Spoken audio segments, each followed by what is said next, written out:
It's 5 p.m. here in Lagos, Nigeria. Welcome to the World Today. I am Amarachi Ubani. Here's what's coming up within the hour. A third round of voting ongoing, fourth round of voting ongoing in the Sistine Chapel of the Vatican after 2 votes and 3 failed to produce a new pope. 80th victory today, celebrations in top gear across Europe with church services in the UK and a youth celebration with African leaders in Russia. Plus, tensions rising between India and Pakistan, which now claims to have shot down 25 Indian drones. Let's begin the World Today. Black smoke emerged from the chimney in the Sistine Chapel at the Vatican earlier today, indicating no new pope has been elected after 3 rounds of voting. This is the modality for announcing that a new pope has been elected. There will be no social media posts or official statement when the conclave chooses a new pope. Instead, a billowing cloud of white smoke from the chimney above the Sistine Chapel, where the cardinals are voting, will alert the world that they have reached a decision. The 133 cardinals making up this conclave are now back inside the Sistine Chapel after stepping away for the lunch break following this morning's ballot. They could vote twice more this afternoon, once at 5:30 local time, and if no consensus is reached, again at 7 p.m. local time. A new pope requires a 2/3 majority, which translates to 89 votes. This conclave and can take time. The average length of time for the last few conclaves was 3 days and 7 ballots. Now, if no new pope is elected today, there will be up to 4 more ballots tomorrow.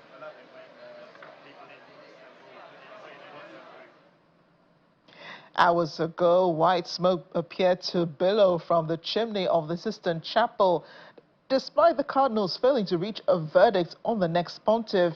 Footage from the Vatican live feed of the conclave showed white smoke, which is meant to signal that a new pope has been elected, emerge. And shortly before, black smoke was seen, confirming that no cardinal had won a 2/3 majority of their colleagues so far. Hailing from 70 different countries, the 133-strong group of cardinals have entered the Vatican for the centuries-old ritual to elect the 267th pontiff following the death of Pope Francis last month. And last night's first round of voting prompted groans around the square after black smoke was seen rising from the chimney, indicating no result had been reached. Black smoke was also seen at 10:52 a.m. UK time, showing the second round had equally ended, but without a result. In the meantime, many visitors at St. Peter's Basilica have been waiting for hours and intend to continue waiting to see the white smoke emerge from the Sistine Chapel for real this time. People have come from as far as Australia, several parts of Europe as well, and even Africa. They, however, agree that they're not sure who will become the next pope, but they're just as excited to participate in the long wait. They have some waiting to do. They anticipate the results for the 4th conclave after 2 previous unsuccessful rounds this morning and 1 last night. So many candidates are being touted as successors to Pope Francis to lead the Catholic Church. Here's a quick look at some of the leading contenders. Cardinal Pietro Parolin was the Vatican Secretary of State under Pope Francis, making him the Pope's chief advisor. As also Peter Kadwo Appiah Turkson, the first Ghanaian to be made a cardinal under Pope John Paul II in 2003. He was made favorite by bookmakers ahead of voting in 2013 when Francis was instead selected. Cardinal Fridolin Ambongo Besungu is another leading candidate hailing from the Democratic Republic of Congo, where he's been Archbishop of Kinshasa for 7 years. Cardinal Luis Antonio Gotkim-Tagle is tipped as a potential choice. The Catholic Church is very influential in his home country of the Philippines, where about 80% of the population is Catholic. Cardinals Robert Prevost and Joseph Tobin have also been mentioned numerous times as potential successors, either of whom could become the first pope from the U.S.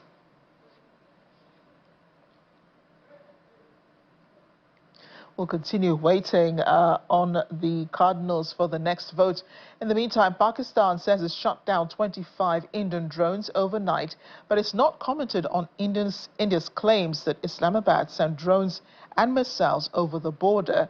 India says Pakistan is attempting to engage a number of military targets. Indian Foreign Secretary Vikram Misri has defended the strikes against Pakistan overnight, saying our intention has not been to escalate matters. We are responding only to the original escalation. Our response has been targeted, precise, controlled and measured. Misri denied Pakistani claims that Indian strikes hit a key dam in Kashmir, saying that if this kind of claim is a pretext for targeting infrastructure of a similar nature, Pakistan will be entirely responsible for the consequences that will undoubtedly follow.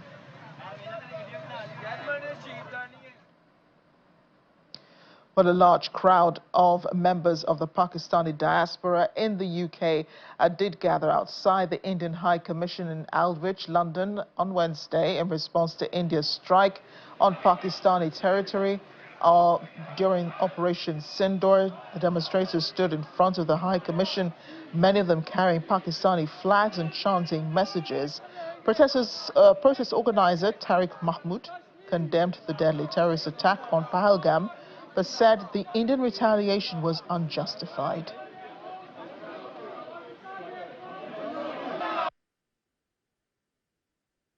I'm here just for peace.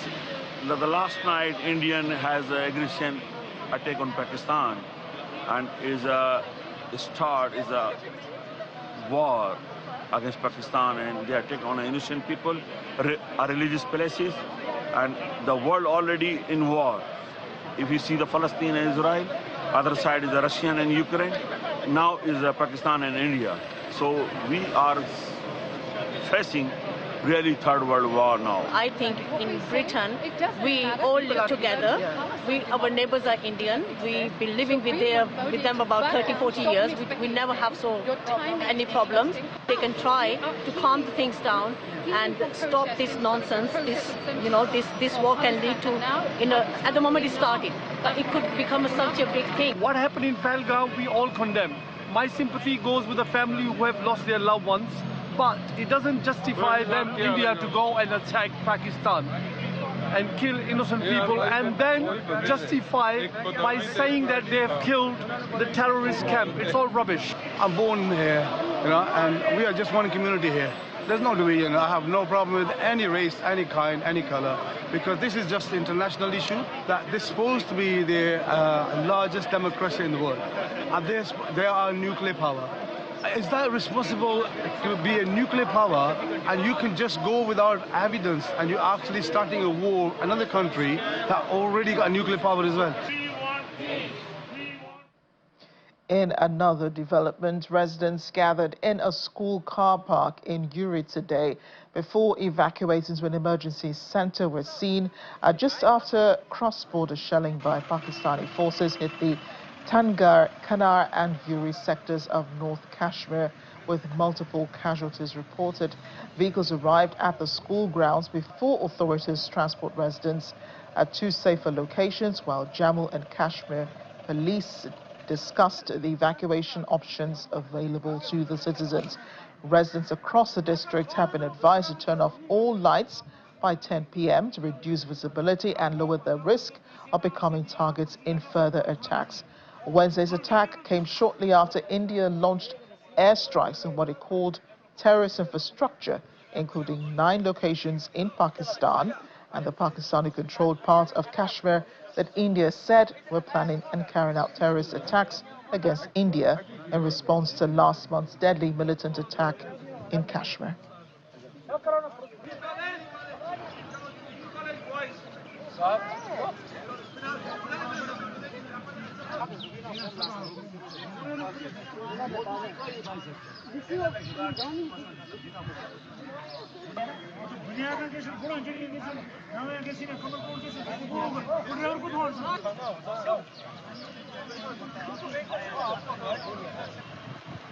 We can confirm that white smoke has emerged from the chimney of the Sistine Chapel in the Vatican indicating a new pope has been elected.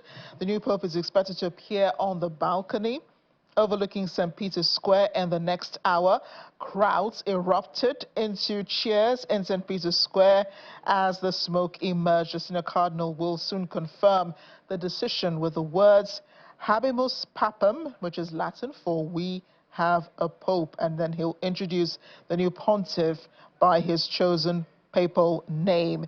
So the electing cardinals have now chosen a new pope. Things will move pretty swiftly from now. The white smoke has appeared, which is what we had been waiting for all day, 2 days now. The new pontiff will normally appear on the balcony overlooking St. Peter's Square in the next hour. The new pope is now being led to a small room next to the Sistine Chapel, where he will put on a white papal robe. We'll have details of this. This means, of course, with the white smoke appearing in the chimney of the Sistine Chapel, a new pope has been elected. Nearly 2 weeks after Pope Francis was laid to rest in the Vatican. It has been quite an emotional day for a lot of those who have been in St. Peter's Square watching and waiting for this announcement. We'll also be waiting and bring you details as soon as we get them. In the meantime, U.S. President Donald Trump says final details of a trade deal between the U.S. and the U.K. will be written up in the coming weeks, adding that the actual deal is a conclusive one. He also says American chemicals and machinery have been added to the deal. He says the deal will bring the U.K. back into economic security alignment with the U.S., which he describes as a big economic security blanket. He says the deal has been years in the making. The UK Prime Minister Keir Starmer, who was in the Oval Office today, meeting with Donald Trump, says the deal will impact steel and car manufacturers, and it comes down to economic security, which is national security. Joining us now is UK public policy analyst and lecturer at the School of Humanities, York St. John University, Tokunbo Oloridami. He joins us from London. Tokunbo, great to see you on the program today. Thank you for inviting me, Amadi. And I want to begin, just very quickly to get your thoughts on what has just happened. Breaking news, a white smoke emerging from the chimney of the Sistine Chapel, indicating a new pope has been elected by the cardinals. It's a moment of joy. I'm kind of excited because for me, I thought it would take longer, especially because the late Pope that just passed appointed a lot more cardinals, and they're just meeting for the first time, many of them, so I thought this would take some time.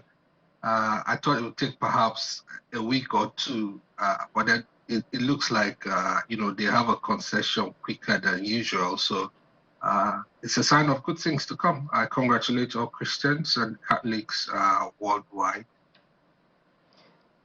What do you think is the anticipation now, in St. Peter's Basilica? People have been waiting, for days. Some never went home after the funeral, knowing that the conclave will be meeting. And then, they'll have to decide who becomes Pope. And there were also many people at St. Peter's Basilica yesterday and today just awaiting and having their eyes set on the chimney, waiting for either white or black smoke to emerge. What are your thoughts on what could be going through their minds at this time? First, I think the nationality of the new Pope, maybe we'll be seeing a black Pope for the first time. That should be something that at least most people from Africa will be looking at.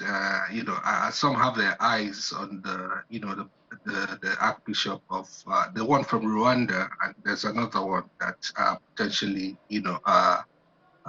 listed as people who could be the first. But then philosophically, you're also looking at the exposure and the regime, the dimensions that will become the order of the day in the Catholic Church. The Pope that just passed was a bit open door kind of. and many have pointed out that the church needs reform. So they'll be looking out for a very steady hand with regards to reforming the church. Yes, we'll have details on this much later. But to the topic at hand, and I know you and I have discussed this before, a possible trade deal between the US and the UK. Can we describe what President Donald Trump presented today in the Oval Office as a trade deal? I won't call it a trade deal yet, but what he's presented is of grand standing, and it's enough for us to go and buy ashwebi to prepare for the party. What is left now is whether a crazy in-law or an offended ex will show up at the marriage, rituals and all of that. But there's nothing like what Donald Trump has done, speaking, in international diplomacy terms. He has really shaken up very powerful forces. But what he's done still needs to go through congressional microwaving and, politicking and a lot of shifting of ground. So we look forward to having the marriage happen. But as I said, I have bought my own ashwebi. It's good. It's great stand. Yeah. It's interesting you bought your ashwebi for this, not for the emergence of a new pope, but, whatever floats your boat. The details, what is still a bit shifty because the U.S. president says they will emerge in a few weeks. What have you glistened so far? Because I'm hearing manufacturing, I'm hearing car manufacturing as well, industry, and so on. That doesn't really sound like there are specifics yet. The details of it just only known to the U.S. president and then to the U.K. Prime Minister. Okay, yeah. So what we're seeing is further, credence to globalization, and the fact that what we see on the map are just imaginary lines. There are social and socio-cultural, socio-economic, socio-political underpinnings to, any decisions that politicians take. So, for example, in the UK at home here, the farmers are currently at the throat of a parliament because of a new tax system that kind of queries how they transfer one farm to the next generation. So based on current home politics and diplomacy, food standard is a red flag. However, during the press conference, Donald Trump was on about, American beef and all of that. So I already know that is one area that could sink this ship. About the details, so far, what I've been able to gather is that at least steel and aluminium is secured, that the burners can keep burning again. Those who are shutting down their engines can then start them again. The tariffs on that has been dropped to 0. But as far as Aston Martin, Jaguar, Range Rover is concerned, they've also gotten some relief. So they now get 10% on 100,000 cars per year. That is something promising. And Sakir Starmer has, made a real grandstanding by going to Derby, to Jaguar warehouse, to make his press briefing and make his announcement, which is fantastic, telling the workers, that he's got their back. So the details will be unpacked in the coming days, and I think that is when we'll begin to see the fireworks. We know what has shifted in each other's economic space. When we're thinking about this topic earlier, we were talking about the possibility of the U.S. president changing his mind, and we've seen that happen even with the global trade tariffs. We've seen him announce tariffs and then renege on that, and then, go back again, and then it's only China that seems to be consistent, where he's announced tariffs of up to 200%. Do you think he could change his mind on this one? Yes and no. Yes, because it's not cast in stone yet. Nothing has been signed. And back here in Derby, when Sir Keir Starmer was asked exactly the same question, what he said was that he trusts Donald Trump, and they've been doing this, negotiation for a while, and there's so much at stake. So there's nothing to hold him to other than trust and international relations. That, okay, I trust you. We have that relationship. So let's hope that based on relationship, when further unpacking is done on the devils in the detail, there won't be any issues that arises that will make him pull the plugs on this. But I can say that both parties they're hemorrhaging politically. Their political capital is draining very fast, and I think they both need this to happen, especially for Sir Keir, who just lost a lot of local elections. People going for reforms, indicating that they don't care about what he's doing, and he's not getting it right. So both parties need this. Donald Trump himself, he's not been able to stop the war in the Middle East in 100 days, and in Russia, Ukraine is still pending. So he needs he needs something to show that his policies are adding up. So he is quite unpopular at home, but outside he has sort of been able to save or salvage US-UK relations. That should count for something. It does, especially because this is one of the reasons why the UK pulled out of Brexit, with the hope that it can fall back on their former partners and build new engine rooms to, cause a kind of kinetic rebranding of the UK, economic space. But this has been blocked for many years because of the powerful European forces, perhaps who have other connections to the White House. So what Donald Trump has done politically is basically to change the play space. What the US powerful forces have blocked ab initio, and that has kept the UK stranded sort of after Brexit. Donald Trump has come like a messiah and has handed them that chunk. Especially, this is his chance to tell the EU that, look, I can make new friends as well. So there's a lot of power play and political show going on the ground, and Donald Trump is the best at this, so he's doing it right. And I know that Britons back home are looking at what is happening. They're very keen to understand that US-UK relations are still stable. What do they make of this announcement by the US president? There's a lot of apprehension, or I'll say apprehensive celebration. Yes, there's a breather, like, okay, now at least all the volatility can settle. We now know that something is possible. What this has done is to blow out, that negative energy across the market. Now let's see what great possibilities can come to play. So for me, I think from what I've gleaned, especially because there was a deal before the US deal, there's a sense that, okay, Sir Keir Starmer knows what he's doing. So in Scotland, people are celebrating because now, the Scotch whiskey can go out to India. Now that's a large market. So they're securing a lot of jobs back at home. And now Derby is secured as well. Land Rover and all of that, Boeing and all of that. So there's a lot of celebration, but apprehension as to the devil in the details. And I already saw a red flag. There was a moment of almost argument and confrontation during the White House press conference about beef. And the local farmers here, they're already taking a beating down. I don't know if they'll be willing to take more.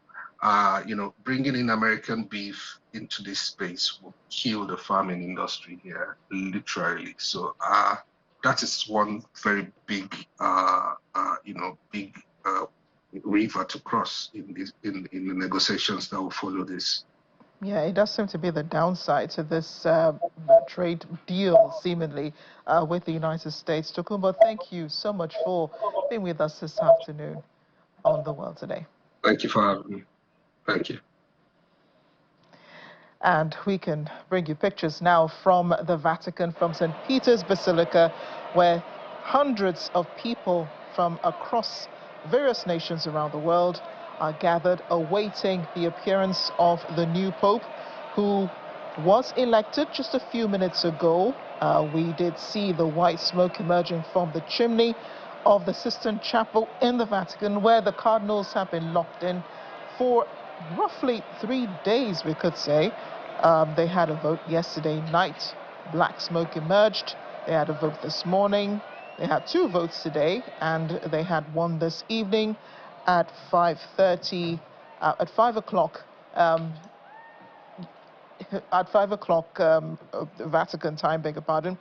And then, the white smoke emerged from the Sistine Chapel. A cardinal is expected to confirm the decision today with the words Habemus Papam, which is Latin for we have a pope, and then the Pope himself, the new Pope, will emerge.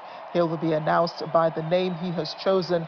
We understand he's currently getting dressed. There are at least 3 different sizes of pontiff garments, just awaiting whatever size the Pope is. He'll be getting dressed, and then before he will be presented to the world. If we remember, just a few years back when Pope Francis was elected, he wasn't wearing any of the usual garb that, a Pope wears. He wasn't wearing, the red cape and all of that. He came out looking really simple in his cardinal outfit. It almost seemed, that he hadn't really gotten out of the mindset of being a cardinal. He still thought of himself as, a cardinal, as a bishop, until he was presented to the rest of the world. He was the first Catholic pontiff, the first pontiff to emerge from the global south, emerging from Argentina, his homeland.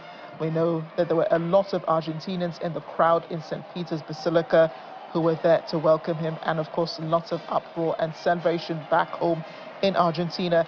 We still do not know where this new Pope will be emerging from, or has emerged from, who has been elected. Lots of speculations here in Africa about where exactly the new Pope will be coming from. We still do not have an understanding of that. We're looking at celebratory pictures from St. Peter's Square. Flags being waved, a parade of some sort taking place, all in celebration of the new Pope, who has been elected by the 133 cardinals in conclave this evening.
As you can see, celebratory mood in the St. Peter's Basilica.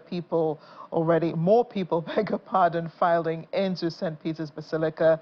We saw earlier the Swiss Guards as well as another regiment coming into St. Peter's Basilica, marching and then playing the bagpipes, and the Reverend Fathers and people from different religious orders in St. Peter's Square, as well as lots of people just there awaiting the emergence of the 267th Pope of the Catholic Church, and a leader of the Christian faith, apparently, for the rest of the world. The 133 cardinals have been in conclave for about 3 days now, voting 4 times to elect a new pope. We'll take other stories now. Israel's prime minister says there's uncertainty about the condition of 3 of 24 hostages previously believed to be alive in Hamas captivity. The prime minister said he knew with certainty that 21 hostages were alive, but the status of 3 more were unclear. His comments came after U.S. President Donald Trump said 24 hostages were alive a week ago, but the figure was now 21. Making the comments while speaking at an event in the White House on Tuesday, he did not cite a source or provide further details. The Hostages and Missing Families Forum had demanded information. The forum also urged the prime minister to halt his plans to expand Israel's offensive in Gaza and to instead agree a deal with Hamas to return the remaining 59 living and dead hostages.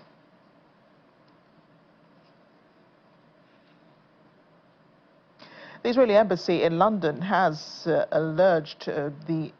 was the alleged target of 5 Iranian men arrested on suspicion of preparing an act of terrorism. Police have not yet confirmed that the embassy in Kensington was the suspected target, as first reported by The Times, citing operational reasons. But according to the BBC, the report is accurate. Commander Dominic Murphy, head of the Metropolitan Police Counter-Terrorism Command, said it was a fast-moving investigation and there were significant operational reasons why the force could not provide further details. Iran categorically rejected any involvement, saying the Iranian Foreign Minister Abbas Araghchi mentioned this on social media, saying that his country was ready to assist with the investigation. The men aged 29 and 40 and 24 and 46 years old were arrested on Saturday over an alleged plan to target a specific premises, according to the Met Police. The border crossings closed and food supplies increasingly scarce in Gaza. Residents are now turning to grinding up lentils, rice and pasta, using them as flour for bread. We're looking at image now from Wednesday showing a mill owner grinding red lentils and pasta while residents flocked to obtain supplies of the alternative flour. According to him, they grind pasta, rice, lentils for people as alternatives to flour so they can make bread for their children out of extreme hunger. Hunger drives them to grind anything to feed their kids. This week, Israel announced plans to send in aid through private companies, ending a 2-month blockade, which began in March. Both the World Food Programme and UNRWA have announced that their flour stocks and food parcels have run out, along with nearly a third of their essential medical supplies.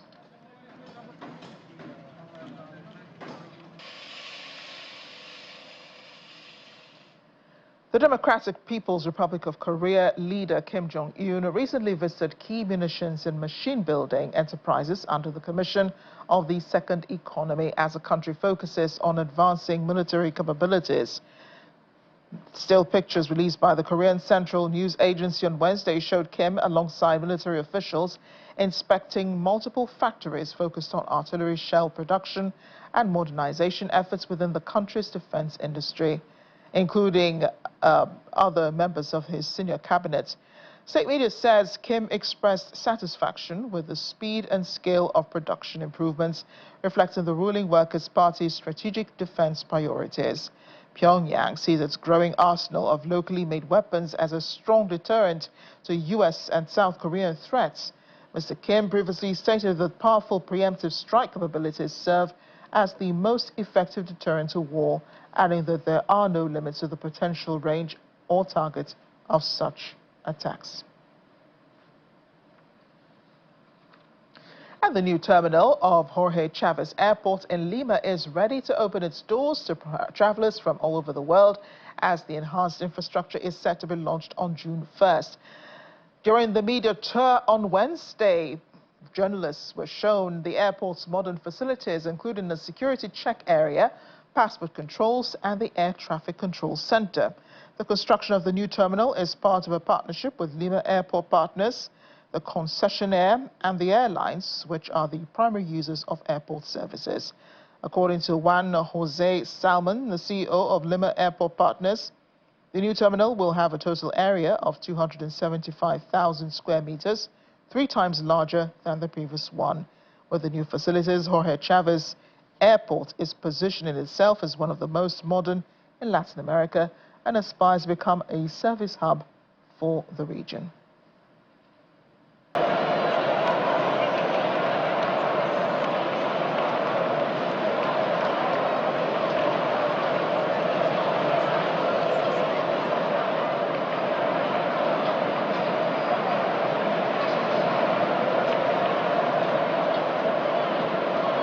All eyes now on that balcony at St. Peter's Square, awaiting the emergence of the new Pope.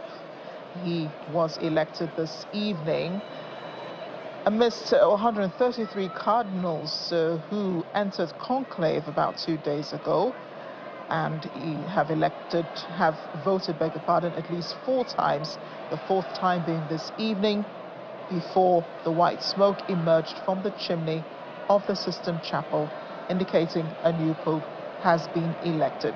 So you can imagine thousands of people gathered at St. Peter's Basilica, just waiting to catch a glimpse. We'll be waiting for that announcement by a cardinal who will announce that we have a new pope, and then who will introduce the new pontiff by his chosen papal name. Earlier, we saw different bands marching in celebration of the awaited announcement. A band appeared alongside the Swiss Guard, playing bagpipes, also marching in coordination, as we await the emergence of a new pope. There are nuns and priests in the crowd. There are reverend fathers. There are just general Catholic faithful just awaiting, having their eyes right now centered on the balcony as we await the emergence of the new Pope, the new leader of the Catholic Church.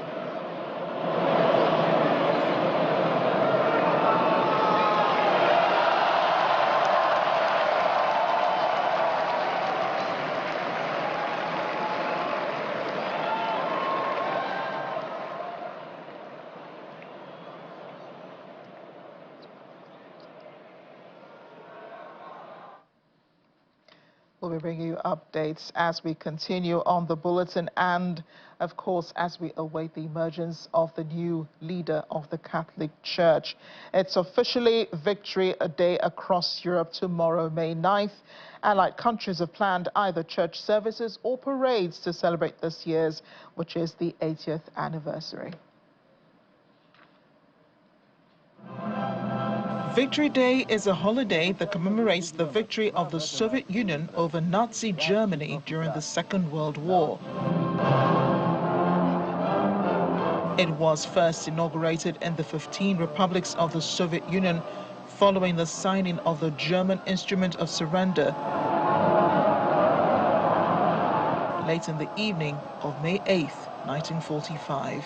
Archive footage from 1945 features Soviet radio announcer Yuri Levitin informing citizens about the signing of the German Instrument of Surrender.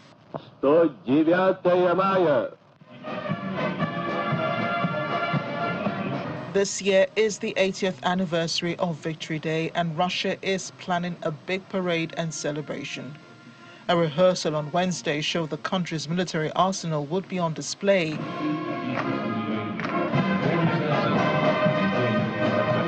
But President Vladimir Putin has also invited presidents from around the world.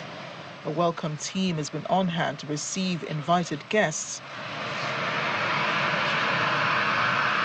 But the Russian president himself welcomed close ally China's President Xi Jinping, with whom he signed a joint statement further deepening the comprehensive partnership and strategic cooperation for a new era, alongside a package of bilateral intergovernmental and interdepartmental documents in Moscow. He referred to Russia-China ties as self-sufficient and not dependent on the current global situation. President Xi, in turn, said Russia is his most visited country since becoming a leader. From Africa, the Russian president has invited Egyptian President Abdel Fattah al-Sisi, Zimbabwean President Emmerson Mnangagwa, the Ethiopian President Haile Selassie, and even Burkina Faso's military president Ibrahim Traoré, amongst others. They all arrived on Thursday ahead of the celebrations on May 9th. Interpreter who spoke Russian. Holocaust survivor Frank Kohn, who fled Nazi Germany for the U.S. as a refugee and returned as a war hero, turns 100 this August. He was at the legendary meeting with U.S. and Soviet forces on the Elbe River on April 25, 1945. In an interview, he describes the meeting itself and the ongoing fight to keep memories of May 9 alive among those in the West who might forget the Soviet contribution, especially in the current political climate. The Elbe River had been designated by General Eisenhower as the delineation line for our move forward, and we were not to go any further to the east, while the Soviet forces had been instructed not to go any further westward so that the two armies wouldn't intermingle. And it was a wise decision. And when we were approaching Kassel, we were told, forget about Kassel, go immediately to Magdeburg, because the Russians are on the other side of the Elbe River. Meanwhile, back in Russia, mobile internet restrictions will be in place in several regions, while foreign leaders are in Moscow for the celebration. These areas, according to government spokesperson Dmitry Peskov, are dangerous neighborhoods.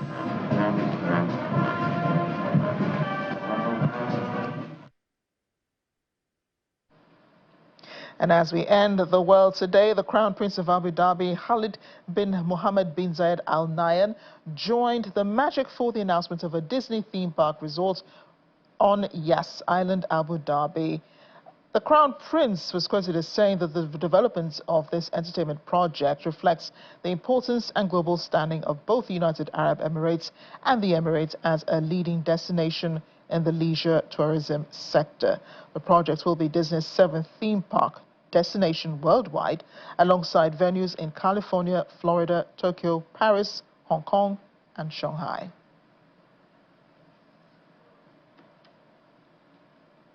I guess you have your summer destination set. Thanks for watching The World Today. I'm Amarachi Ubani. Stay with us. Coverage of the emergence of the new Pope continues.